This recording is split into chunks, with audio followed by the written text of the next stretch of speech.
The mission briefing room fell silent as Colonel Martinez stared at the red warning light blinking on the central display.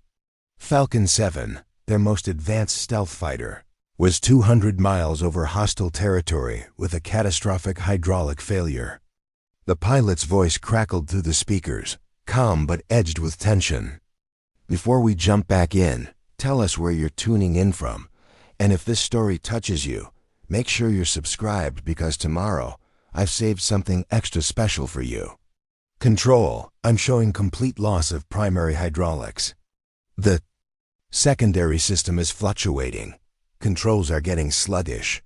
24 hours of planning, millions of dollars in technology, and a critical intelligence mission hung in the balance." The jet carried surveillance equipment that could shift the entire strategic landscape if the data reached enemy hands. Aborting meant losing invaluable intelligence. Continuing meant risking both pilot and aircraft. Major Thompson, the senior flight engineer, leaned over his console, fingers dancing across diagnostic screens. His face grew paler with each system check. "Sir, we're looking at a complete hydraulic cascade failure. The pilot needs to eject now while he still has partial." "Control, negative," came the pilot's voice through the comm. "I can maintain altitude, but I'm locked into this heading. If I punch out here, they'll have everything." Colonel Martinez gripped the edge of the console. This was exactly the nightmare scenario they'd trained for but hoped never to face.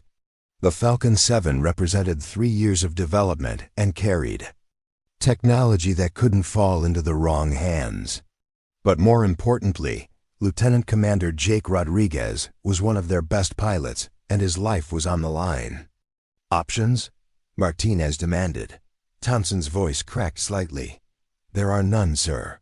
That hydraulic system is beyond field repair. Even if we could talk him through it, he'd need specialized tools and replacement parts. The aircraft needs too." "Come down." Around the room, heads shook in resignation. Flight supervisors exchanged grim looks. The radio operator adjusted his headset, preparing to relay the abort order. This was how missions ended sometimes, not with enemy fire or mechanical oversight, but with the cold mathematics of engineering failure. In the back corner of the room, near a bank of secondary monitors that most people ignored, someone cleared their throat quietly. "Actually, there might be something we can try." Every head turned toward the voice. Standing beside a diagnostic terminal, tablet in hand and grease still under her fingernails from the morning's maintenance checks, was Technical Sergeant Maya Chun. Her uniform bore the insignia of aircraft maintenance, not flight operations. Most of the room's occupants had never heard her speak during a briefing. Colonel Martinez blinked twice. "Sergeant Chun, this is a flight operations emergency." "I don't think, sir, with respect, I know that hydraulic system better than anyone in this room." Maya stepped forward, her voice steady but not challenging. "I've rebuilt it 17 times in the past 6 months. I know why it's failing, and I know how to fix it." Major Thompson turned in his chair, eyebrows raised. "Sergeant, we appreciate your expertise, but this isn't a hangar bay repair. The aircraft is in flight, over enemy territory, with limited time and no ground support." Maya's eyes remained fixed on the central display showing Falcon 7's position. The failure pattern on Lieutenant Commander Rodriguez's readouts indicates a specific sequence. The primary pump isn't dead, it's cavitating due to a blocked filter screen. If we can reverse cycle the system pressure and then restart the pump in a specific sequence, we can restore at least 60% function. Enough to get him home. The room erupted in skeptical murmurs. Several officers exchanged glances that clearly said, "Who is this mechanic, and why is she talking?" Thompson shook his head. "Even if that diagnosis is correct, and I'm not saying it is, the pilot would need to access panels that require specialized tools. He doesn't have a full maintenance kit up there. He doesn't need one." Maya pulled out her tablet, swiping through technical diagrams with practiced efficiency. "The Falcon 7 has an emergency access panel behind the pilot's left shoulder. 3 screws, removable by hand. Inside that panel is a manual pressure release valve and a backup pump activation switch. I designed the access procedure myself during the retrofit last year. Silence stretched across the room. Colonel Martinez studied Maya's face, searching for any hint of uncertainty. He found none. You designed it? Yes, sir. I was part of the emergency systems upgrade team. I specifically recommended that access panel because I knew situations like this could arise. Every other hydraulic system I've worked on requires external tools for emergency repairs. This one doesn't. Lieutenant Commander Rodriguez's voice cut through the tension. Control, I'm losing more pressure.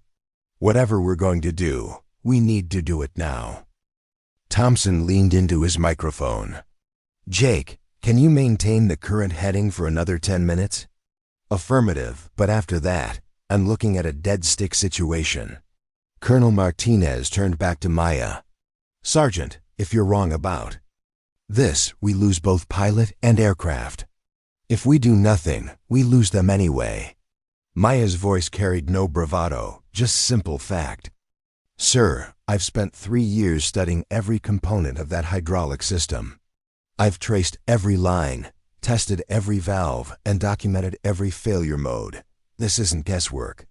And if the pilot can't access what you're describing, then we're no worse off than we are now.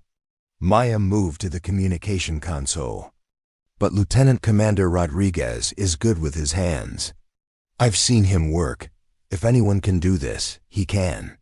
Major Thompson stood up, his chair scraping against the floor.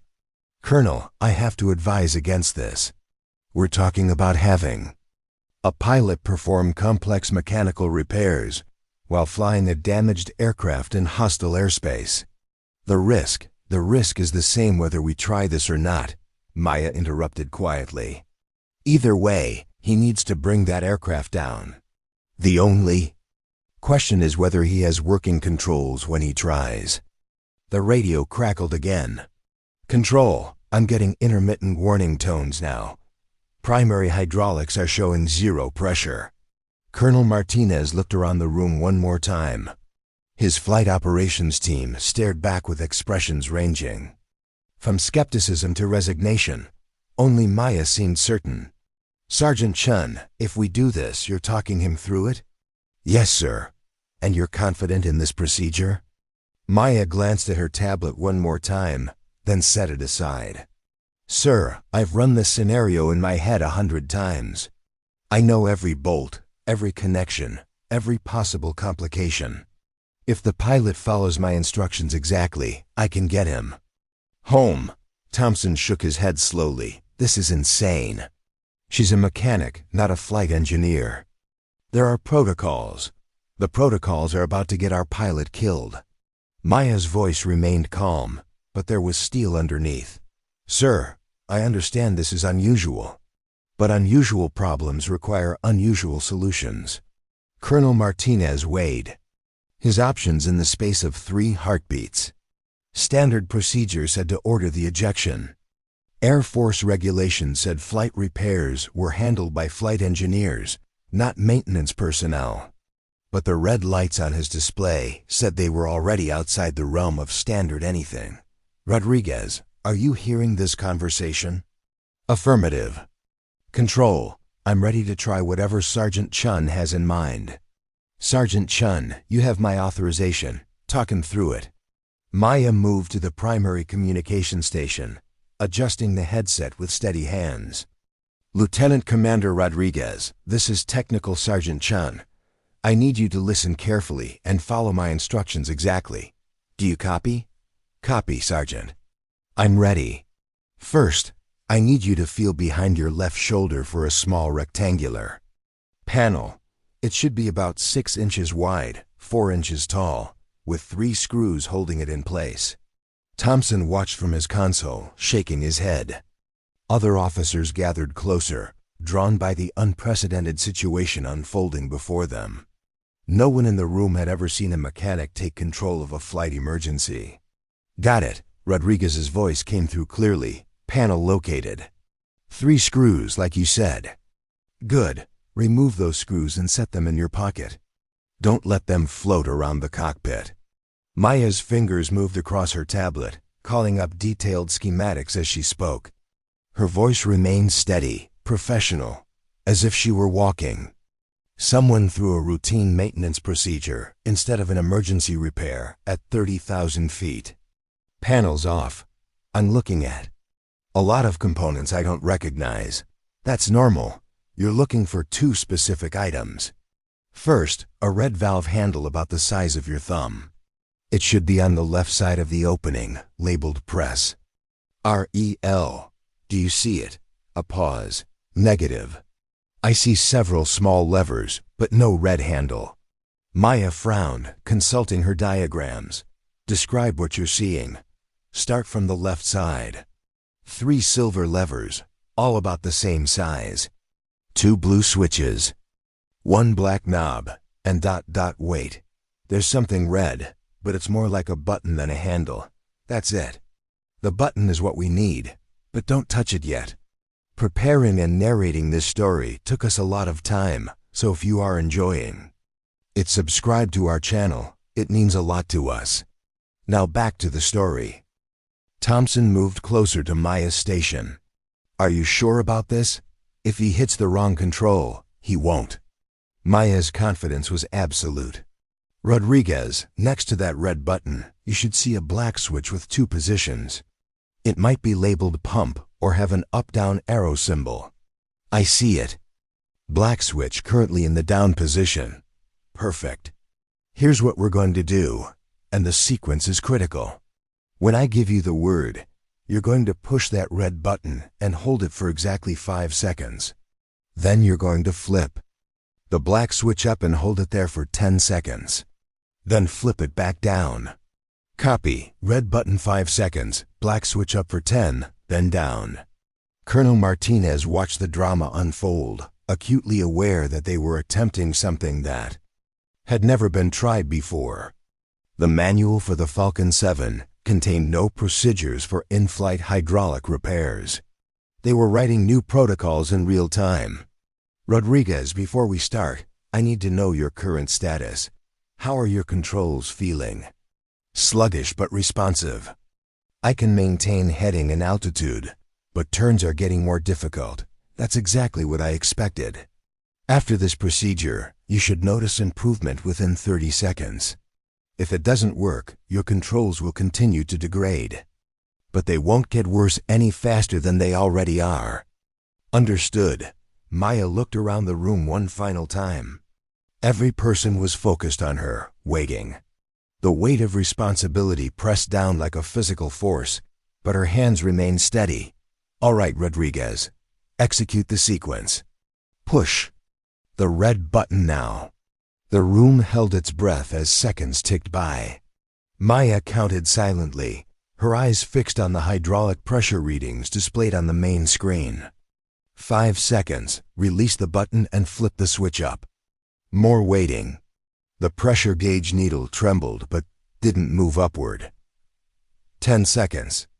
Switch down now. For 15 seconds, nothing happened. The needle remained flat.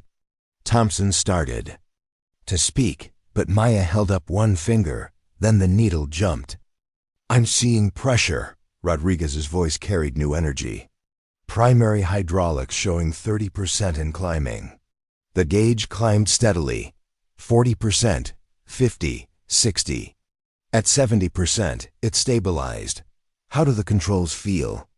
Like a completely different aircraft, responsive, clean. Whatever you just did worked. A collective exhale filled the room. Colonel Martinez allowed himself a small smile as he watched the pressure readings hold steady. Outstanding work, Sergeant Chen. But Maya wasn't finished. Rodriguez, replace that panel and secure it. You're going to need every bit of that hydraulic pressure for landing. Already on it. As the pilot restored the access panel, Maya stepped back from the communication station. The crisis was over, but she could feel every eye in the room on her. Some stared with newfound respect, others with confusion, as if trying to reconcile what they just witnessed with their assumptions about who belonged in a flight operations. Center. Major Thompson approached slowly. "Sergeant, I owe you an apology. That was ... impressive." Maya nodded once. "Just doing my job, sir. That was considerably more than your job." Colonel Martinez joined them. "Sergeant Chun, I'm going to need a full report on this procedure. If it's as reliable as what we just saw, it needs to be added to our emergency protocols immediately. I'll have it on your desk by tomorrow morning, sir. And Sergeant, next time we have a hydraulic emergency, you're the first person I'm calling." Maya gathered her tablet and headed toward the door. As she reached the threshold, she paused and looked back at the room full of flight operations personnel. "Sir, there won't be a next time. I'm redesigning that system so this failure mode can't occur." She left the room quietly, the same way she'd entered it, but the silence she left behind was different now. It was the silence of people who had just watched someone they'd underestimated save the day with nothing but knowledge, preparation, and steady hands. On the main display, Falcon 7 continued its course toward home, hydraulic pressure holding steady at 70%. Lieutenant Commander Rodriguez was safe. The mission was saved. And somewhere in the maintenance bay, a mechanic was already planning how to make sure this kind of emergency never happened again. Maya Chun's alarm clock had been silent for 3 years. Her body woke itself at 0430 every morning, a rhythm carved deep by discipline rather than duty roster requirements. While the base slept under the desert sky of Edwards Air Force Base, she was already moving through the pre-dawn darkness, boots silent on the polished concrete floors of Building 47. The aircraft maintenance bay stretched before her like a cathedral of technology. Overhead lights cast long shadows between the skeletal frames of aircraft in various stages of repair and upgrade. The air smelled of hydraulic fluid, metal polish, and the peculiar ozone scent that clung to advanced electronics. This was Maya's domain, though officially she was just one of 12 technical sergeants assigned to the stealth aircraft program. Her workspace occupied the northeast corner of the bay, distinguished from the others by its meticulous organization. Tool shadows were painted on pegboards, each outline precisely matched to its corresponding wrench, screwdriver, or diagnostic probe. Parts bins were labeled not just with standard Air Force nomenclature, but with her own annotation system. Tiny color-coded dots that indicated compatibility, upgrade status, and failure history. To an outsider, it looked obsessive. To Maya, it was survival.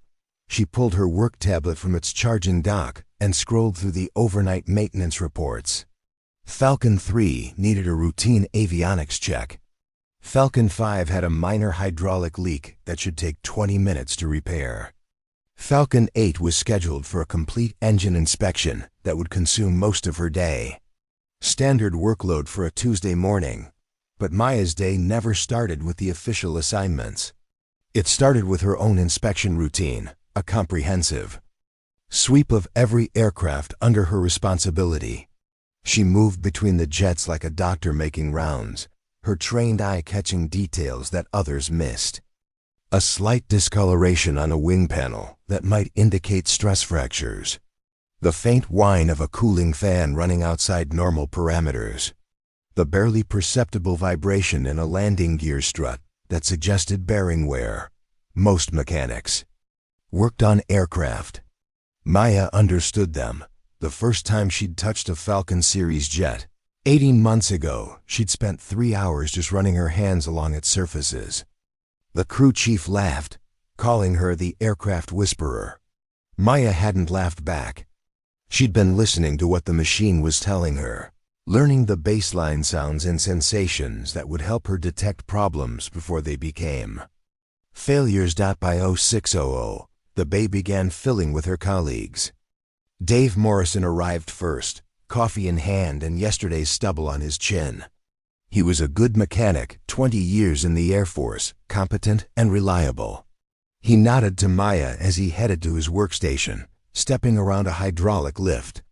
Without really looking at it. "Morning, Chun. You beat the sun again."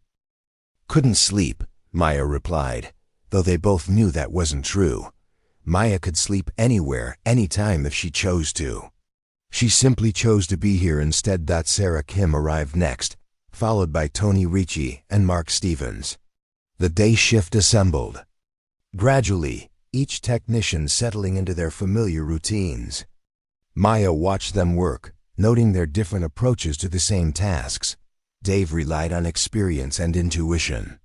Sarah followed procedures precisely, consulting technical manuals for even routine operations.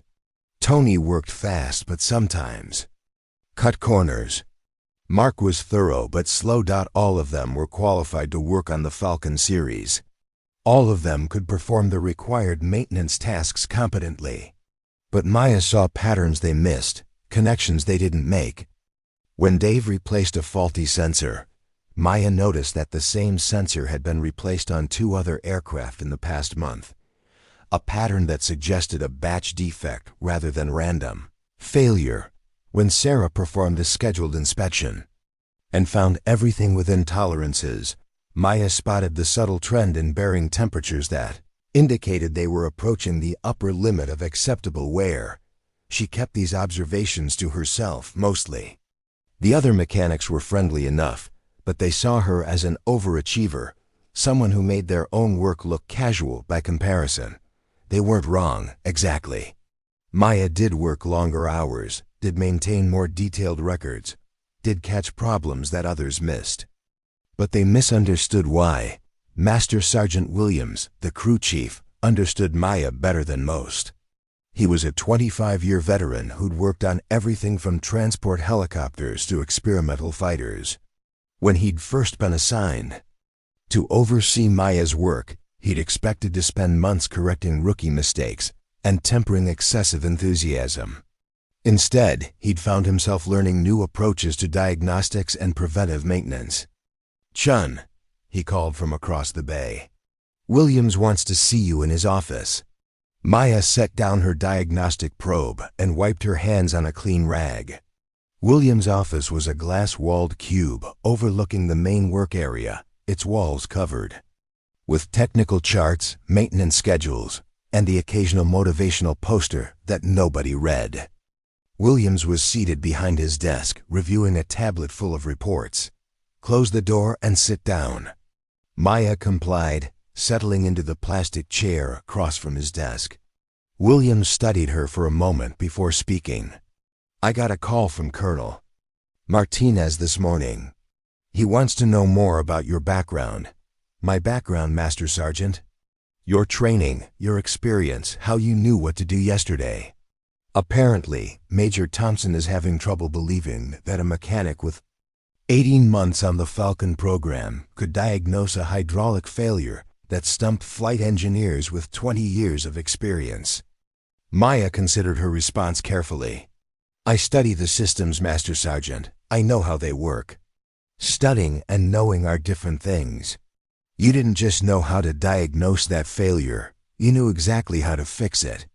You had a specific procedure ready to go, and you knew the pilot could execute it. That's not standard knowledge. Williams leaned forward, his expression serious but not hostile. "Maya, I've been doing this job since before you were born. I've seen a lot of mechanics, and I've seen a lot of ways people approach aircraft maintenance. What you did yesterday wasn't just good mechanics, it was engineering." Maya remained silent, unsure how much to reveal. "I'm not trying to get you in trouble," Williams continued. "But if you've been developing your own procedures, your own modifications, I need to know about it. For safety reasons, if nothing else." "I haven't modified anything without authorization," Maya said carefully. "But I have been studying the design philosophy behind the systems.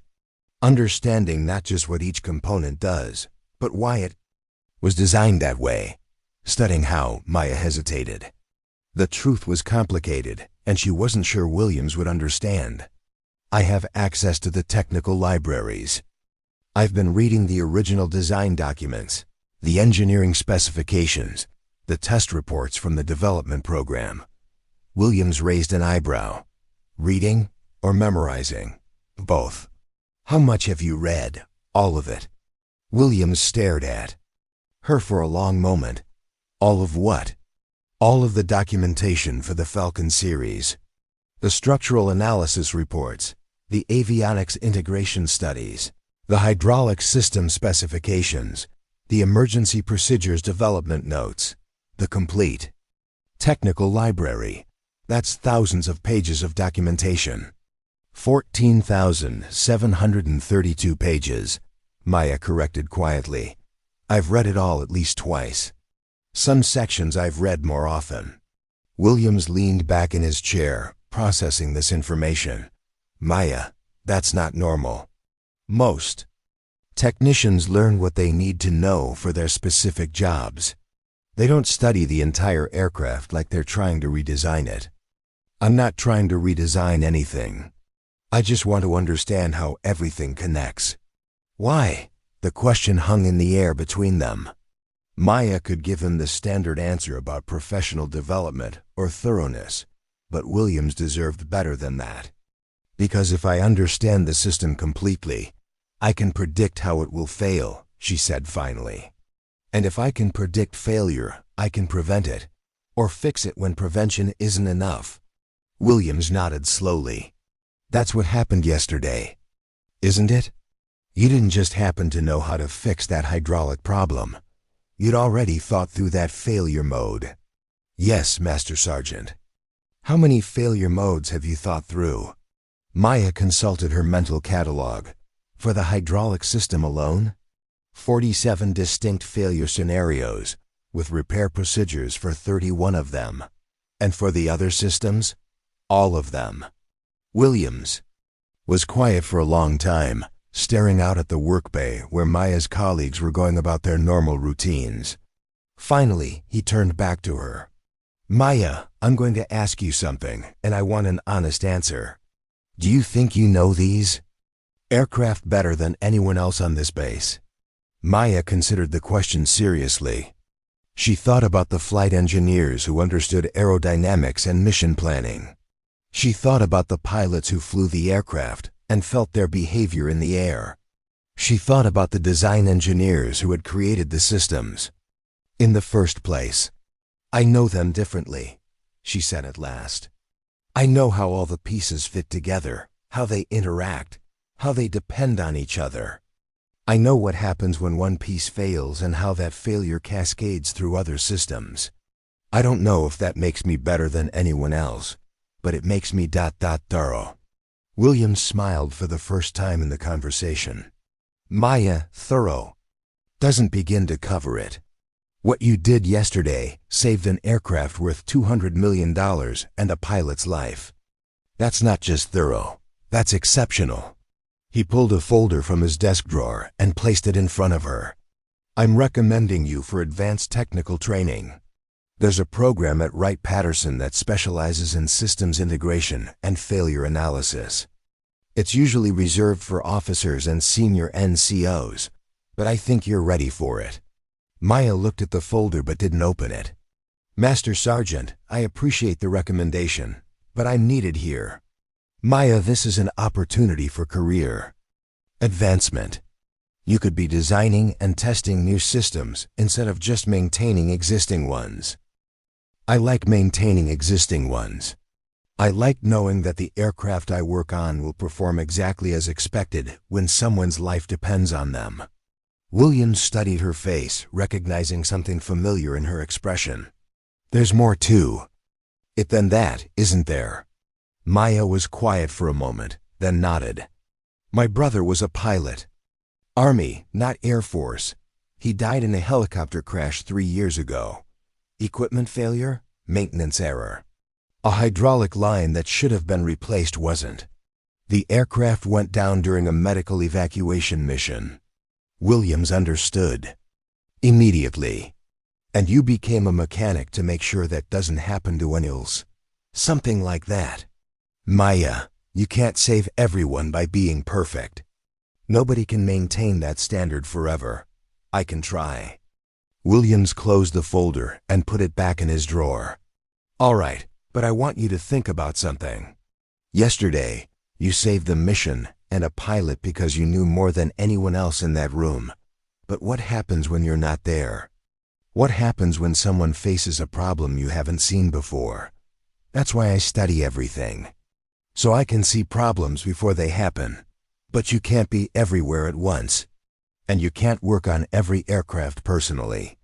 Williams stood up, signaling the end of the conversation. Just think about it. There are ways to multiply your impact beyond what you can accomplish with your own two hands. Maya left the office and returned to her workstation, but Williams' words stayed with her. She'd spent 18 months becoming the best mechanic she could be, learning every system and preparing for every contingency. But she'd never considered what would happen if her knowledge was needed elsewhere, around her. The day shift continued their work. Dave was replacing brake pads on Falcon 6, following the standard procedure exactly as written.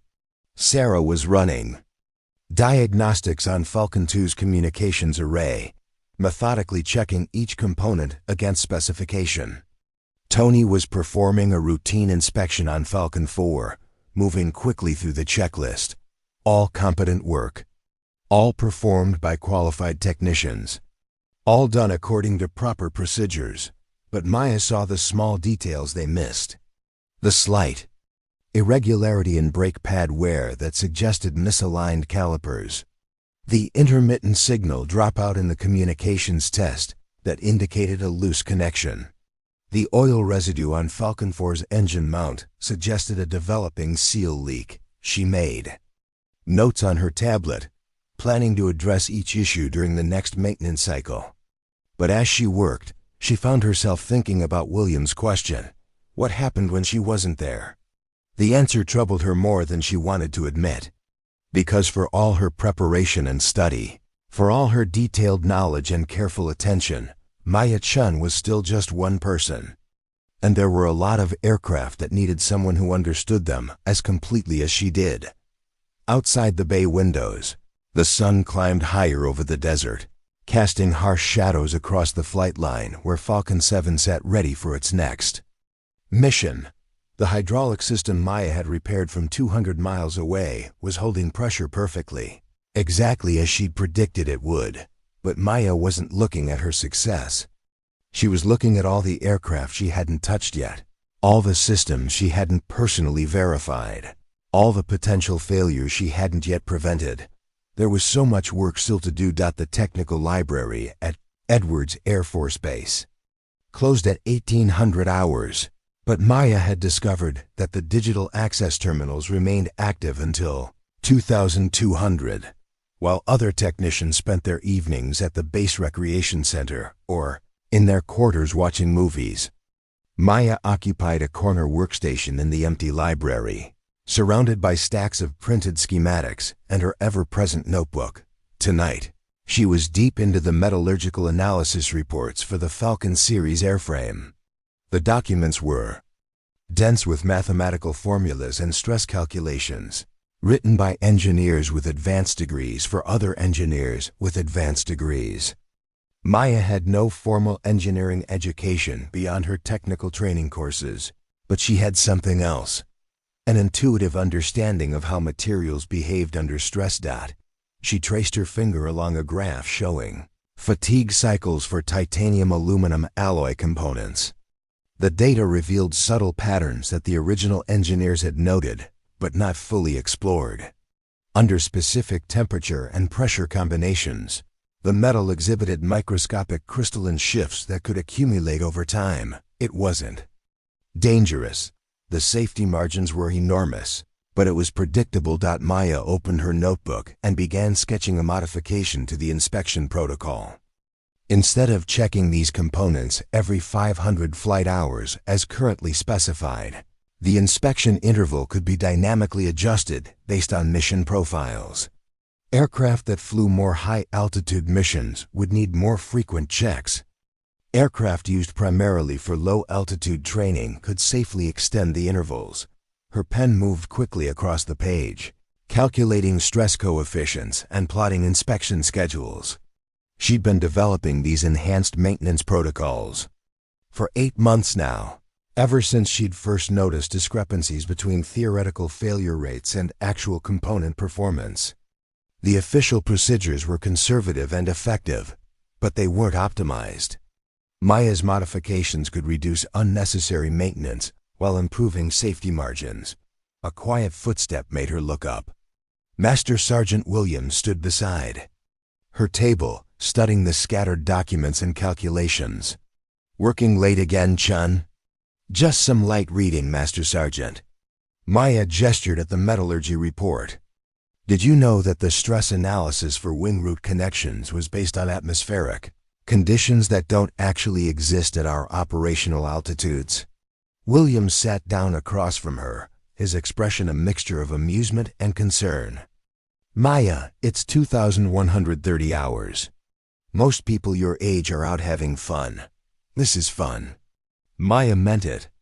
The intricate dance of physics and engineering that kept 50-ton aircraft aloft fascinated her in ways that movies and social gatherings never could. "How long have you been doing this?" "Coming here after hours, I mean." Maya considered the question. "Since my second week on base. I started because I wanted to understand why the procedures were written the way they were. But the more I read, the more I realized how much I didn't know." Williams picked up one of her notebooks and flipped through pages covered with diagrams, calculations, and detailed observations. "Maya, this looks like graduate-level aerospace engineering work. It's just applied physics and materials science. The math isn't that complicated once you understand the underlying principles. Have you shown any of this to anyone?" Maya shook her head. "It's not official work. I'm just trying to understand the system's better." Williams studied a page of her calculations, recognizing the sophistication of the analysis even if he couldn't follow all the mathematical details. "Maya, some of these modifications you're proposing, have you tested them?" "In simulation, yes. I built computer models based on the stress data and ran thousands of iterations." Maya pulled out her personal laptop, a battered machine she'd purchased with her own money. "I can show you the results if you're interested." For the next hour, Maya walked Williams through her work. She'd identified 17 areas where maintenance procedures could be improved, 6 potential failure modes that weren't adequately addressed in current protocols, and 3 design modifications that could significantly extend component life. Each proposal was supported by detailed analysis and simulation data. Williams sat in silence as Maya explained her methodology. She'd essentially reverse-engineered the entire Falcon series from publicly available technical documentation, then applied advanced engineering principles to optimize its maintenance and operation. It was the kind of work typically done by teams of engineers with advanced degrees and sophisticated software tools. Maya had done it alone, in her spare time, using library computers and a personal laptop. "Maya, this is incredible work, but I have to ask, where did you learn to do this kind of analysis?" Maya was quiet for a moment, organizing her thoughts. "My brother David taught me the basics when I was in high school. He was studying aerospace engineering at MIT before he joined the Army." "The brother who died in the helicopter crash?" "Yes. Master Sergeant. David was brilliant. He could look at any mechanical system and understand how it worked, why it worked, and how to make it work better. He started teaching me when I was 15, mostly because he needed someone to bounce ideas off of." Maya opened an older notebook, its pages yellow with age. Inside were diagrams and equations in 2 different handwritings, hers and David's. "We used to spend hours working on problems together, theoretical stuff mostly. How to optimize rotor blade angles for different flight conditions. How to reduce vibration in gear assemblies. How to predict metal fatigue in high-stress components." "This was while you were in high school?" David said that engineering was just applied curiosity. If you could ask the right questions and think logically about the answers, you could understand anything. Maya traced one of David's diagrams with her finger. He was planning to design helicopters after his army service. He wanted to build aircraft that were safer, more reliable, more forgiving of human error. Williams understood the connection now. And after he died, you decided to finish what he started. Not finish it, continue it. David's ideas were good, but they were still theoretical. I wanted to take them further, apply them to real aircraft with real operational data. Maya gestured at her stacks of notebooks. Everything I've done here builds on what he taught me. Maya, David would be proud of what you've accomplished. I hope so. But there's still so much more to do. Maya pulled out a thick folder labeled Future Projects. I've identified 43 areas where current maintenance procedures could be improved. Some are minor efficiency improvements, but others could prevent the kind of failure that killed David and his crew. Williams opened the folder and scanned the project list. Each item was described in detail, with preliminary analysis and projected timelines. Maya had essentially created a multi-year research and development program focused on improving aircraft safety and reliability. Maya, this is a full-time job. You can't possibly complete all of this work alone, I know. But I can make a start. And maybe someday, when I have more experience and authority, I can implement some of these improvements. Williams closed the folder and looked at Maya seriously. What if I told you there was a way to implement these improvements now, Master Sergeant?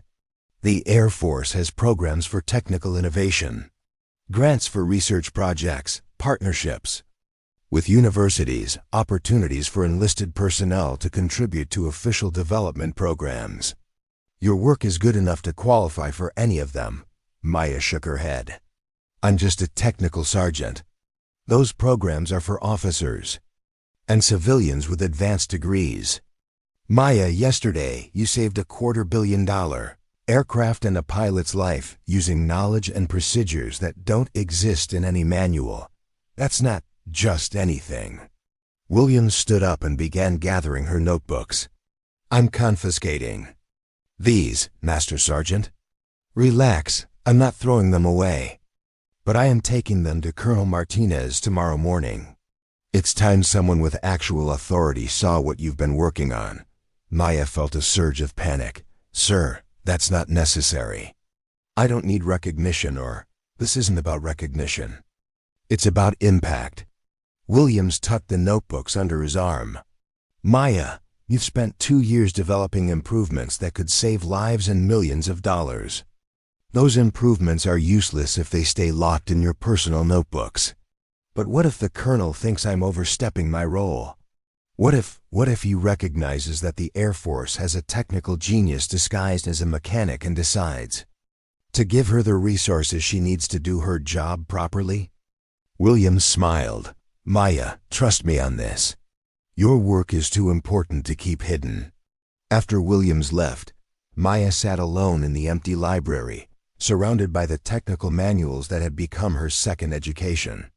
She thought about David, about their late-night conversations when he'd challenge her to solve impossible problems, just to see how her mind worked.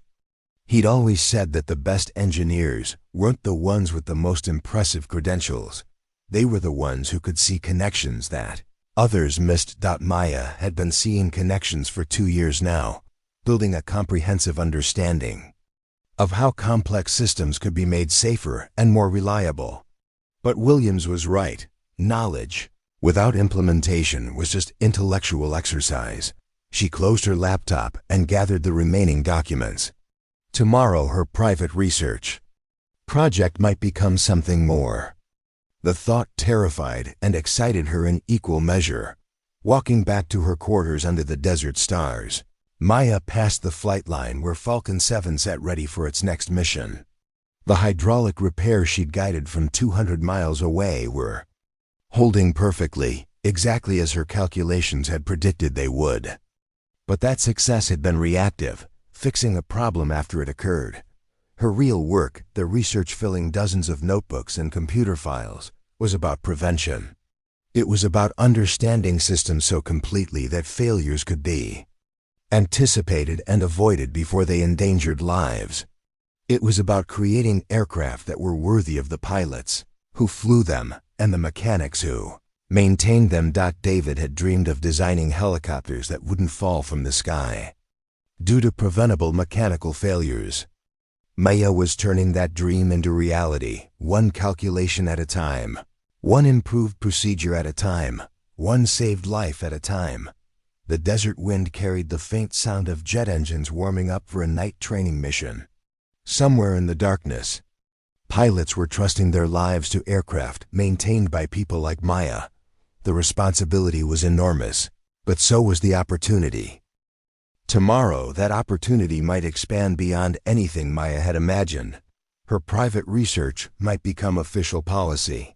Her theoretical improvements might become standard procedures. Her brother's dream of safer aircraft might finally begin to take tangible form. Maya Chun, Technical Sergeant, United States Air Force, fell asleep that night thinking about stress coefficients and inspection intervals. But she dreamed about a future where no pilot would die because someone hadn't asked the right questions about how their aircraft really worked. In her dreams, David was there, watching her work with the proud smile he'd always worn when she solved a particularly difficult problem. And for the first time since his death, Maya felt like she was finally living up to the potential he'd always seen in her. The next morning would bring new challenges, new opportunities, and new recognition. But tonight, alone in her quarters with calculations dancing behind her closed eyes, Maya was exactly where she belonged, on the edge of discovery, armed with knowledge, and ready to change the world one aircraft at a time. Colonel Martinez's office held an unusual gathering at 08:00 the following morning. Master Sergeant Williams sat across from the colonel's desk, Maya's notebook stacked between them like evidence in a trial. Major Thompson occupied a chair to the left, his expression skeptical as he flipped through pages of calculations and diagrams. Captain Rebecca Torres, the base's chief engineering officer, studied Maya's computer models on her tablet, occasionally glancing up with raised eyebrows. Maya stood at attention near the door, watching her 2 years of private research being dissected by people who would determine its fate. Sergeant Chun, Colonel Martinez began, his voice carefully neutral. Master Sergeant Williams tells me you've been conducting unauthorized research on Air Force aircraft systems. Maya's stomach tightened. The word unauthorized carried implications she hadn't considered. Sir, I was studying publicly available technical documentation in my off-duty hours. I didn't access any classified materials or violate any security protocols. That's not the issue, Major Thompson interjected. The issue is that you've been developing maintenance procedures without proper oversight or approval. Some of these modifications you're proposing could affect aircraft safety. Captain Torres looked up from Maya's computer models. Actually, Major, I'm seeing the opposite. These modifications appear to improve safety margins while reducing unnecessary maintenance. The mathematical analysis is quite sophisticated. Thompson's jaw tightened. Captain, with respect, we have established procedures developed by teams of engineers with decades of experience. We don't need a mechanic reinventing aircraft maintenance based on library research. The dismissive tone in Thompson's voice made Maya's hands clench involuntarily. She forced herself to remain silent, knowing that any response would only confirm his assumptions about her place in the hierarchy. Colonel Martinez picked up one of Maya's notebooks and examined a detailed analysis of engine mount stress patterns. Sergeant Chun, explain this calculation to me. What exactly are you proposing here? Maya stepped forward slightly. Sir, current inspection protocols call for engine mount examinations every 300 flight hours. My analysis suggests that inspection intervals could be optimized based on individual aircraft mission profiles. High-altitude surveillance missions create different stress patterns than low-altitude training flights. And you determined this. How? By analyzing stress data from the past 18 months and correlating it with mission reports. Aircraft that fly primarily above 40,000 feet show accelerated wear in specific mounting points, while aircraft used for pattern work below 15,000 feet show different wear patterns entirely. Thompson shook his head. Sergeant, that data analysis would require access to classified mission profiles and maintenance records that are well above your clearance level. I used only unclassified summary data, sir. Flight hours, altitude ranges, and basic mission categories. All available through standard maintenance reporting systems. Captain Torres continued scrolling through Maya's work. Colonel, she's right about the data sources. And her methodology is sound. I'm actually impressed by the statistical analysis. Here, Captain Torres, please, Thompson said with barely concealed irritation. We can't have enlisted personnel developing their own maintenance protocols. There are safety certifications, regulatory approvals, liability issues, all of which could be addressed if the modifications prove worthwhile. Colonel Martinez interrupted. Major Thompson, what's your primary concern here? Thompson stood up, his posture rigid. Sir, my concern is maintaining a proper chain of authority and established procedures. We have systems in place for technical improvements. They go through proper channels with appropriate oversight and validation. What? Sergeant Chun has done circumvents all of that. But what if she's right? Captain Torres asked quietly. What if these improvements could prevent failures and save lives? Then she should have brought them through proper channels from the beginning, Thompson replied. Not developed them in secret and sprung them on us after performing unauthorized repairs on operational aircraft. The room fell silent. Maya realized that yesterday's success had created as many problems as it had solved. Her knowledge had saved Falcon 7, but it had also exposed the fact that she'd been working outside official boundaries. Colonel Martinez closed the notebook and looked directly at Maya. Sergeant Chen, yesterday you demonstrated knowledge that impressed everyone in the operations center. Today, we discovered that knowledge came from unauthorized research. Help me understand why you didn't bring this work to your superiors from the beginning. Maya chose her words carefully. Sir, I didn't initially intend to develop new procedures. I was studying existing systems to better understand my job. When I noticed patterns and potential improvements, I documented them, but I didn't think anyone would be interested in suggestions from a technical sergeant. So you decided to implement them without authorization? No, sir, I never implemented anything without authorization. Yesterday was the first time I've ever used any of this research operationally, and that was in an emergency situation when standard procedures had failed. Major Thompson crossed his arms. That's exactly the problem. You've been preparing for emergencies that don't exist in our protocols. You've been anticipating failures that our engineers haven't identified. That suggests either that our established procedures are inadequate or that you're seeing problems that aren't really there. Captain Torres looked up sharply. Major, what if both could be true? What if our procedures are adequate for normal operations, but Sergeant Chun has identified edge cases and failure modes that we haven't fully addressed? Then those edge cases should be identified through proper analysis by qualified personnel, not by a mechanic reading technical manuals in her spare time. The word mechanic hung in the air like an accusation. Maya felt her face flush, but she kept her expression neutral. Thompson wasn't necessarily wrong about proper procedures, but his tone made it clear that he saw her research as presumptuous rather than valuable. Colonel Martinez sensed the tension building.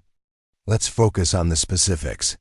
Captain Torres, in your professional opinion, is Sergeant Chun's work technically sound? Torres nodded without hesitation. Sir, the analysis I've reviewed is extremely sophisticated. Her statistical methodology is solid, her mathematical calculations are correct, and her proposed modifications appear to be both safe and beneficial. And Major Thompson, are there regulatory or procedural reasons why these improvements couldn't be implemented through proper channels? Thompson hesitated. Sir, any modifications to established maintenance procedures would require extensive testing and certification. The process could take months or years, assuming the proposals pass initial review.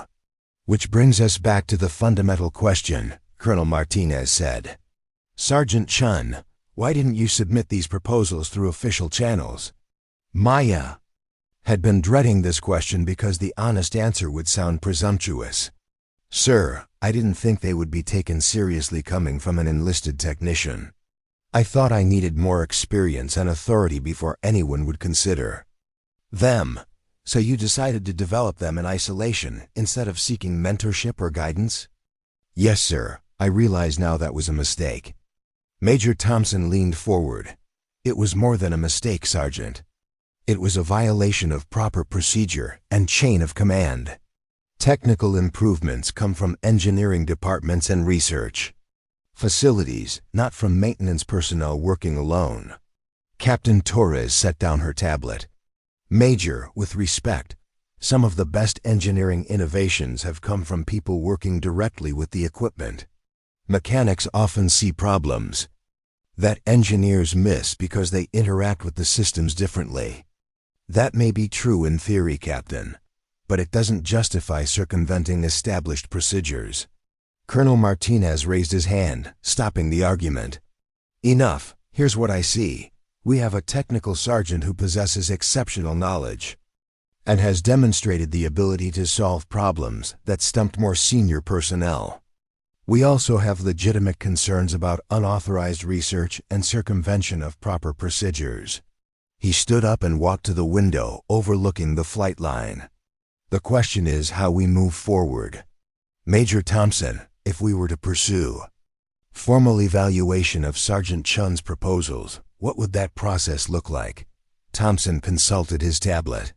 Sir, we'd need to establish a technical review board, conduct formal testing of proposed modifications, coordinate with aircraft manufacturers for certification approval, and update all relevant documentation and training materials. Conservatively, 18 to 24 months for a complete evaluation. And during that time, current procedures would remain in effect. Captain Torres, do you see any immediate safety concerns with Sergeant Chin's proposals? Just the opposite. Sir, some of her recommendations could prevent failures that our current procedures might miss. Colonel Martinez turned back to the group. Then we have a problem. If Sergeant Chun is correct about potential failure modes, waiting 18 months for formal approval could put aircraft and personnel at risk. But implementing unauthorized modifications could create even greater risks. Maya spoke up quietly. Sir, may I suggest a compromise? All eyes turned to her. Thompson's expression suggested that he didn't think a sergeant should be suggesting compromises to superior officers. What kind of compromise?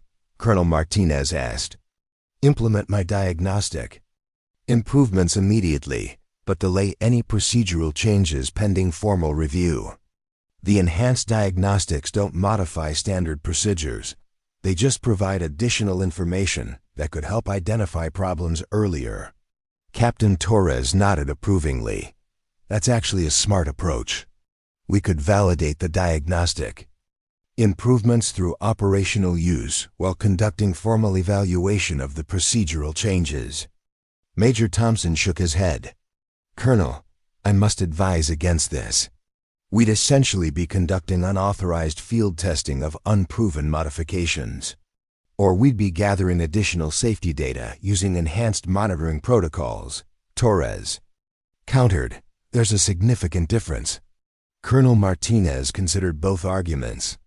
Sergeant Chun, these diagnostic improvements, how confident are you in their accuracy? Very confident, sir. I've been using them informally for months to predict maintenance needs, and they've been consistently accurate. Any false positives, false negatives? False positives in about 3% of cases. No false negatives that I've detected. Thompson looked skeptical. How would you know if you'd missed something? Because I track every component I examine through its entire life cycle. If my diagnostics missed a developing problem, it would show up later as an unexpected failure. And you haven't seen any unexpected failures? Not an aircraft I've personally maintained, no sir. The room fell quiet as everyone processed this claim. Maya realized she'd essentially stated that she hadn't experienced any maintenance-related failures in 18 months of work, a record that would be remarkable even for a senior technician. Captain Torres pulled up Maya's maintenance records on her tablet. Colonel, I can verify this.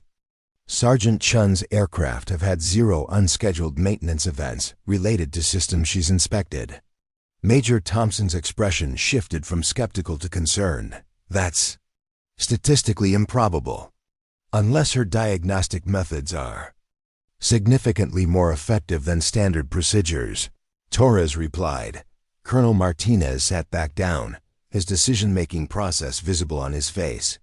Major Thompson, I understand your concerns about proper procedure, but we have empirical evidence that Sergeant Chun's methods are effective. Captain Torres, how quickly could we establish a formal framework for evaluating her proposals? If we treat it as a priority project, we could have a preliminary assessment within 6 weeks. And in the meantime, we continue using standard procedures, but add Sergeant Chun's diagnostic protocols as supplementary checks. Thompson looked like he wanted to object further, but Colonel Martinez's expression made it clear that the decision was being made. Very well. Captain Torres, you'll oversee the formal evaluation. Major Thompson, you'll ensure that all procedures remain within regulatory compliance. Master Sergeant Williams, you'll supervise Sergeant Chun's work to ensure that her diagnostic protocols are properly documented and transferable to other technicians. Maya felt a mixture of relief and anxiety. Her work would finally get official recognition, but it would also face intense scrutiny. Sergeant Chun, Colonel Martinez continued, you'll continue your current duties, but you'll also work with Captain Torres to document your methods and train other technicians in your diagnostic protocols. Is that understood? Yes, sir. As the meeting broke up, Major Thompson approached Maya with a stern expression. Sergeant, you've got everyone's attention now. I hope your methods are as good as you claim, because if any aircraft fails due to problems your diagnostics missed, it's going to be a career-ending event. After Thompson left, Captain Torres lingered behind. Maya, don't let him intimidate. Your work is solid and it could make a real difference. But he's not entirely wrong about the pressure you're under now. Everyone will be watching. Maya nodded, understanding the weight of responsibility she'd just accepted. Her private research was about to become public knowledge, subject to scrutiny by people who had every reason to hope she'd fail. Outside the window, aircraft were taking off for morning training missions, their pilots trusting their lives to maintenance procedures that might soon be enhanced by calculations. Maya had performed alone in a library. The thought was both thrilling and terrifying. 3 weeks after the meeting in Colonel Martinez's office, Maya's enhanced diagnostic protocols had been quietly integrated into the daily maintenance routine. Most technicians viewed the additional checks as bureaucratic overhead, extra boxes to tick on already lengthy checklists. But Maya watched the data streams from these diagnostics with growing concern. Falcon 2 was showing anomalies. The patterns were subtle, temperature variations in the engine bay that fluctuated outside normal parameters, vibration signatures that didn't match baseline specifications, hydraulic pressure readings that held steady but showed microscopic oscillations under load. Individually, each reading fell within acceptable tolerances. Together, they painted a picture that made Maya's stomach clench with recognition. She'd seen this exact pattern once before in her computer simulations. It was the precursor signature of a catastrophic engine mounting failure, the kind of failure that could tear an engine loose from its housing during high-stress maneuvers. Maya had spent the morning running additional diagnostics, hoping to find evidence that would convince others of the developing problem. But her enhanced protocols weren't officially recognized yet, and the standard diagnostic systems showed nothing unusual. According to every official measurement, Falcon 2 was perfectly airworthy. At 1400 hours, she found Master Sergeant Williams in his office reviewing maintenance schedules for the upcoming training exercise. Operation Desert Thunder would put all 12 Falcon series aircraft through intensive combat simulation scenarios over the next 5 days. High-speed maneuvers, sudden altitude changes, maximum stress conditions, exactly the kind of flying that could trigger the failure Maya suspected was developing. Master Sergeant, I need to speak with you about Falcon 2. Williams looked up from his screen. What about it? The bird's scheduled for tomorrow's high-altitude intercept training. Sir, I'm seeing patterns in the diagnostic data that suggest a developing engine mount problem. If I'm correct, the aircraft shouldn't fly until we can perform a detailed inspection. Williams frowned. Maya, Falcon 2 passed all standard inspections yesterday. Chief Hernandez signed off on it personally. The standard inspections wouldn't catch what I'm seeing. This failure mode develops gradually, and it's only detectable through trend analysis of multiple sensor readings over time. Show me. Maya pulled out her tablet and displayed the data charts she'd been analyzing. Here's the temperature differential in the number 2 engine bay over the past week. Notice how it's been gradually increasing, but in a specific pattern that correlates with flight time and G-force exposure. Williams studied the charts, but Maya could see the frustration in his expression. Maya, these variations are tiny. We're talking about fractions of degrees. Yes, sir, but look at this. Maya swiped to another chart showing vibration patterns. The frequency signature is shifting in a way that indicates loosening in the primary mounting bolts. When you combine that with the thermal data and these hydraulic pressure micro-variations, it creates a pattern that matches the precursor stages of mount failure. According to whose analysis? Mine, sir. I've modeled this failure mode extensively. Williams set down the tablet. Maya, I believe you're sincere about this, but you're asking me to ground a perfectly good aircraft based on computer models and theory. Chief Hernandez has 30 years of experience. If there was a real problem, he'd have caught it. Master Sergeant, Chief Hernandez is an excellent mechanic, but he's looking for problems that are already visible. This failure mode doesn't become visible until it's too late to prevent. Then how do you know it's really there? Maya hesitated. The honest answer was that she'd been tracking patterns that no one else was monitoring, using diagnostic protocols that weren't officially approved. Sir, I've been running supplementary checks on all the aircraft. Falcon 2 is the only one showing this pattern. Supplementary checks that aren't part of our standard procedures. Yes, sir. Williams leaned back in his chair, the weight of decision visible on his face. Maya, you're putting me in an impossible position. If I ground that aircraft based on your analysis and you're wrong, we're short one bird for a major training exercise. But if you're right and I don't ground it, someone could die, Master Sergeant. The blunt statement hung between them. Williams had been in the Air Force long enough to know that aircraft failures during training exercises weren't theoretical possibilities, they were statistical certainties. The question was always when and where, not if. What would it take to confirm your analysis? 8 hours for a complete engine mount inspection. We'd need to remove the access panels and examine the mounting points directly. 8 hours we don't have. That aircraft is scheduled to fly at 0600 tomorrow. Maya's tablet chimed with an incoming message. She glanced at the screen and felt her heart rate spike. Master Sergeant, Captain Torres wants to see me immediately. Something about irregularities in the diagnostic data. 20 minutes later, Maya stood in Captain Torres's office, watching the engineering officer scroll through the same data charts that had kept Maya awake for the past 3 nights. "Sergeant Chen, I've been reviewing the diagnostic reports from your enhanced protocols. Most of the aircraft are showing exactly what we'd expect, normal operational patterns with minor variations, but Falcon 2 is different." "Yes, ma'am. That's what I've been trying to tell Master Sergeant Williams.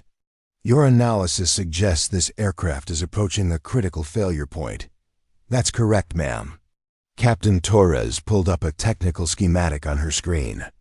"Walk me through your reasoning. Show me exactly what you're seeing." For the next 30 minutes, Maya explained her analysis in detail.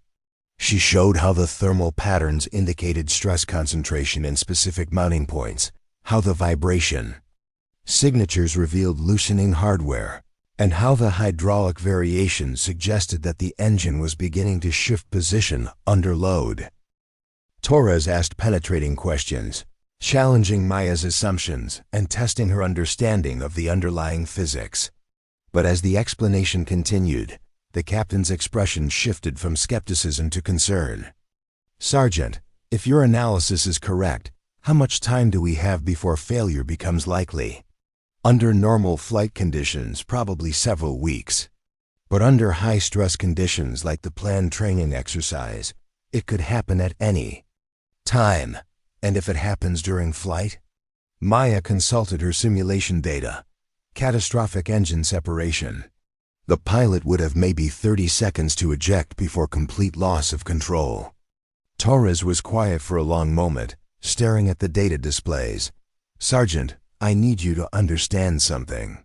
If I recommend grounding this aircraft based on your analysis, and subsequent inspection finds no problems, it will seriously damage your credibility and mine." "I understand, ma'am. But if I don't recommend grounding it, and your prediction proves correct, then we'll have a dead pilot and a destroyed aircraft." Torres picked up her phone. "Colonel Martinez? This is Captain Torres. I need an emergency meeting about Falcon 2. We may have a situation." The emergency meeting convened at 16:30 hours in the same conference room, where Maya's research had first faced official scrutiny. This time, the stakes felt infinitely higher. Colonel Martinez entered with Major Thompson and Chief Master Sergeant Patricia Wells, the senior enlisted advisor for aircraft maintenance. Maya stood at attention as they took their seats, her tablet containing the diagnostic data that might ground a perfectly functioning aircraft or prevent a catastrophic failure. "Captain Torres tells me we have a potential safety issue with Falcon 2. Colonel Martinez began. "Sergeant Chen, explain your concerns." Maya launched into her analysis for the 3rd time that day, but with greater urgency. Every minute of delay brought tomorrow's training mission closer, and with it the high-stress flight conditions that could trigger the failure she predicted. Major Thompson interrupted halfway through her presentation. "Sergeant, these variations you're showing are incredibly small. How can you be certain they indicate a real problem rather than normal operational fluctuations?" "Sir, I've been tracking similar patterns on all 12 aircraft for 3 weeks. 11 of them show stable baselines with minor random variations. Falcon 2 shows a progressive trend that matches the precursor signature of mounting system failure." "Chief." Wells leaned forward. "Sergeant Chen, I've reviewed Chief Hernandez's inspection reports. That aircraft has been thoroughly examined by one of our most experienced technicians." "Are you suggesting he missed something?" Maya chose her words carefully. "Chief Master Sergeant, I'm not questioning Chief Hernandez's competence, but the failure mode I'm tracking develops slowly and isn't detectable through visual inspection until the final stages. By then, it's too late to prevent it." "And you're basing this on computer models?" "Computer models validated against historical failure data and confirmed by real-time diagnostic monitoring." Major Thompson shook his head. "Colonel, this is exactly what I was concerned about. We're being asked to make operational decisions based on theoretical analysis rather than proven diagnostic methods. Captain Torres spoke up. Major, Sergeant. Chun's theoretical analysis saved Falcon 7 3 weeks ago. Her methods may be unconventional, but they've proven effective. One success doesn't validate an entire approach, especially when we're talking about grounding aircraft based on microscopic data variations. Colonel Martinez studied the diagnostic charts on his tablet. Sergeant Chun, what's your confidence level in this analysis? Sir, I'm 95% certain that Falcon 2 has a developing mount failure. The pattern is too consistent and too progressive to be random. And if you're wrong, then we've wasted 8 hours of maintenance time and delayed a training mission. And if you're right, but we ignore your warning, Maya met his gaze directly.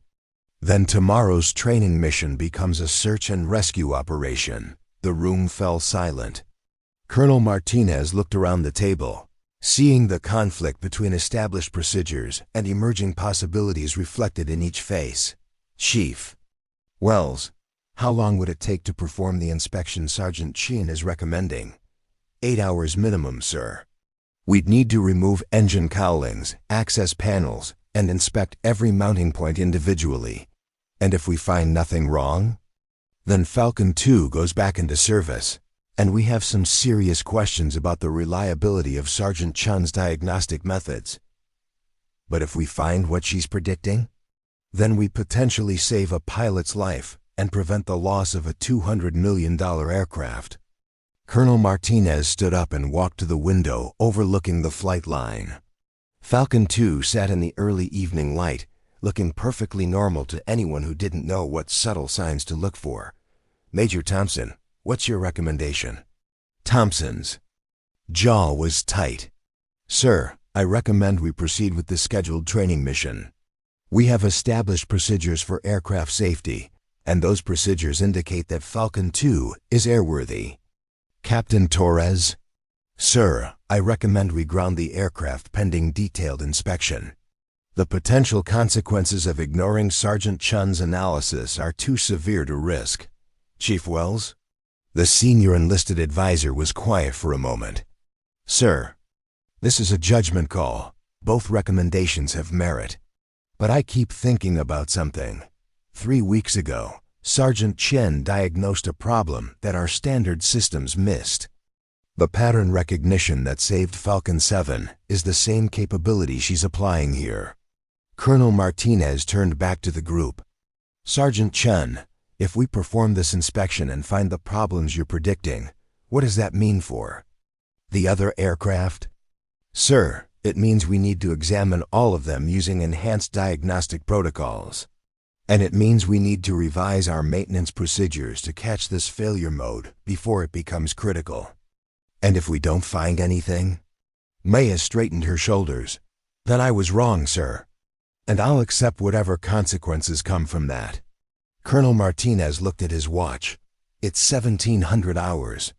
Chief Wells, how quickly can you assemble an inspection team? Give me 30 minutes, sir. Do it. Falcon 2 is grounded pending detailed inspection. If the inspection confirms Sergeant Chun's analysis, we'll expand the examination to the entire fleet. If it doesn't, he looked directly at Maya. Then we'll have a serious conversation about the limits of theoretical analysis. As the meeting broke up, Maya felt the weight of 12 aircraft, dozens of pilots, and her own career resting on 8 hours of inspection that would either validate everything she'd worked for or destroy her credibility forever. Outside the conference room window, the sun was setting over the desert, painting the sky the color of warning lights. Somewhere in the maintenance bay, Chief Wells was assembling a team to tear apart an aircraft that looked perfectly fine, searching for problems that might exist only in Maya's calculations. By dawn, they would know whether technical sergeant Maya Chun was a visionary or a liability.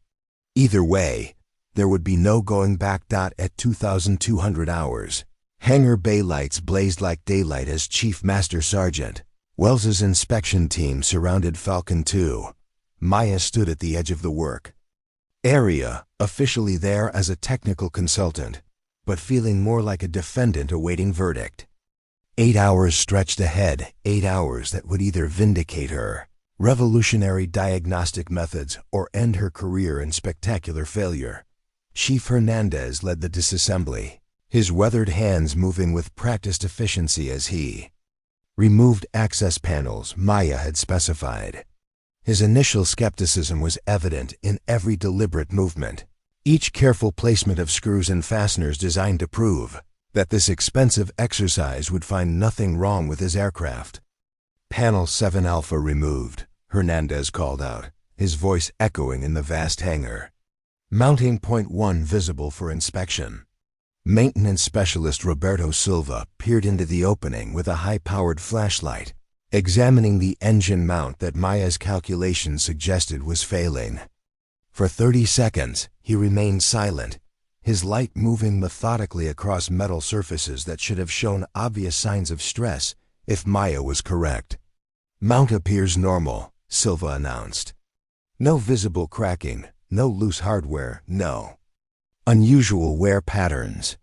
Maya felt her stomach drop, but she forced herself to remain calm. Visual inspection was only the first step. Chief Hernandez, we need to check the torque specifications on the primary mounting bolts. Hernandez exchanged a glance with Chief Wells. Sergeant Chen, those bolts were torqued to specification during the last major inspection. If there's no visible loosening, please check them anyway. Hernandez's expression suggested he thought this was a waste of time, but he selected a precision torque wrench from his tool kit. He positioned it carefully on the first mounting bolt and applied pressure. The wrench moved. Hernandez stopped, staring at the tool as if it had betrayed him. He reset the wrench and tried again. Again, it moved, indicating that the bolt was significantly under specification. That's not possible, Hernandez muttered. I personally checked these bolts 6 weeks ago. Maya stepped closer. Chief, check the adjacent bolts. If my analysis is correct, you'll find progressive loosening in a specific pattern. Over the next hour, the inspection team worked through each mounting point with growing amazement. Every bolt Maya had predicted would be loose was indeed under specification, but the loosening followed a pattern so subtle that it would have been impossible to detect without knowing exactly where to look. More concerning were the microscopic stress fractures they found in the mounting brackets' hairline cracks, so small they were invisible to normal inspection, but clearly revealed under high magnification examination. The cracks followed the exact stress concentration patterns Maya had calculated in her computer models. Chief Wells stood back from the aircraft, her expression grim. Chief Hernandez, in your professional opinion, what would have happened if this aircraft had flown tomorrow's high-stress mission? Hernandez wiped his hands on a clean rag, his earlier skepticism replaced by professional alarm. Chief, these mounting bolts are at 60% of specification torque. Under high G-forces and rapid maneuvering, the engine could have shifted enough to cause cascading failure in the mount system, meaning complete engine separation. The pilot would have had maybe 20 seconds to eject before losing all control. Maya closed her eyes briefly, feeling relief and vindication wash over her in equal measure. Her analysis had been correct, but the implications were staggering. If this failure mode existed in Falcon 2, it could potentially affect the entire fleet. Chief Wells was already reaching for her phone. Colonel Martinez needs to see this immediately. By 0100 hours, the hangar had filled with senior personnel, summoned from their quarters. Colonel Martinez arrived in flight suit bottoms and a hastily donned uniform shirt, followed by Major Thompson, whose expression had shifted from skepticism to concern. Captain Torres entered carrying multiple tablets loaded with diagnostic data from the entire fleet. "Show me what you found," Colonel Martinez commanded. For the next 30 minutes, Chief Hernandez walked the colonel through each mounting point, explaining how the progressive bolt loosening and stress fractures would have led to catastrophic failure under operational stress. Maya provided the technical background, showing how her diagnostic protocols had detected patterns invisible to standard inspection methods. Major Thompson examined the stress fractures under magnification, his earlier opposition to Maya's methods visibly crumbling. Sergeant Chun, how did you know to look for this specific failure pattern? Sir, I analyzed every engine mount failure in the historical database and found that this type of gradual loosening preceded most catastrophic separations. But previous failures were attributed to random mechanical problems rather than a systemic design flaw. Design flaw? Maya pulled out her original research notebooks, now bearing official review stamps. Sir, the mounting system was designed for steady-state stress, but the Falcon series operates in dynamic flight regimes that create harmonic vibrations. Over time, these vibrations work the bolts loose in a predictable pattern. Captain Torres looked up from her diagnostic analysis. Colonel, I've been running Sergeant Chun's enhanced protocols on all 12 aircraft. 3 others are showing early-stage patterns similar to what we found in Falcon 2. The room fell silent as the implications sank in. They weren't dealing with a single aircraft problem. They were looking at a fleet-wide issue that could have resulted in multiple catastrophic failures. Colonel Martinez turned to Maya. Sergeant Chun, what's your recommendation for addressing this systematically? Maya had been preparing for this question since the inspection began. Sir, immediate actions. Ground all aircraft showing early-stage patterns and perform emergency inspections. Medium term. Implement enhanced diagnostic protocols fleet-wide to monitor for this failure mode. Long term. Redesign the mounting system to eliminate the harmonic resonance that causes the loosening. How long for the redesign?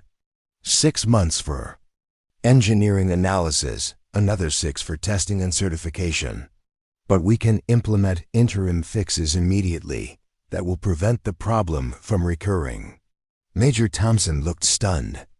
Sergeant, you're talking about modifying a multi-billion-dollar aircraft program based on analysis you performed in your spare time.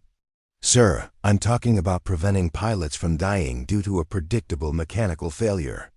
Colonel Martinez studied the exposed mounting system, seeing the elegant engineering that had somehow missed a critical operational factor. Chief Wells, what's our maintenance posture if we implement Sergeant Chun's recommendations? Sir, we'd need to inspect the entire fleet immediately, implement new diagnostic protocols, and modify our maintenance intervals. It's a significant undertaking, but it's necessary. Captain Torres, can we get regulatory approval for Sergeant Chun's proposed modifications? Sir, given the safety implications, I believe we can fast-track approval. The data supporting her analysis is comprehensive and compelling. Colonel Martinez made his decision with the deliberate calm of someone who had commanded aircraft and personnel for 20 years. Effective immediately, all Falcon series aircraft are grounded pending inspection using Sergeant Chen's enhanced protocols. Captain Torres, you'll coordinate with aircraft manufacturers and regulatory authorities to implement her proposed modifications. Major Thompson, you'll oversee the inspection and maintenance program. Thompson nodded, his earlier resistance replaced by professional acceptance. Yes, sir. And Colonel? I owe Sergeant Chin an apology. Her methods may be unconventional, but they're effective.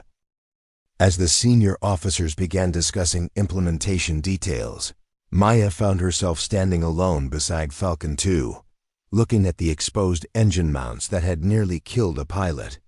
The weight of responsibility settled on her shoulders, not just for this discovery, but for all the potential failures she might need to prevent in the future. Chief Hernandez approached quietly. Sergeant Chun, I need to say something.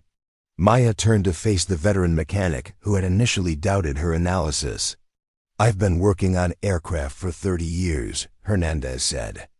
I thought I knew everything there was to know about maintenance and inspection. But you showed me patterns I'd never seen, problems I'd never imagined. You probably saved lives tonight. Chief, you would have caught this eventually. Your experience. No, Hernandez interrupted gently. I wouldn't have. This failure mode was invisible to everything I knew how to do. You saw it because you think about aircraft differently than the rest of us. Maya considered his words. I think about them the way my brother taught me to think about them. As systems that need to be understood completely, not just maintained adequately. Your brother was a smart man. He was. And he would have been. Proud to know that his ideas helped save lives. Dawn was breaking over the desert as the inspection teams continued their work on the remaining aircraft. Maya walked out onto the flight line where 12 of the world's most advanced fighters sat silent under the growing light. Operation Desert Thunder had been postponed indefinitely, but the pilots who would have flown those missions were safe. Her tablet chimed with an incoming message from Captain Torres. Fleet inspection results. 4 aircraft require immediate mount replacement. 3 others need bolt retorquing. 2 show early-stage patterns requiring enhanced monitoring. Your diagnostic protocols are being implemented across all Air Force stealth aircraft effective immediately. Well done, Sergeant. Chun. Maya closed the tablet and looked up at the sky where her brother had once dreamed of building safer aircraft.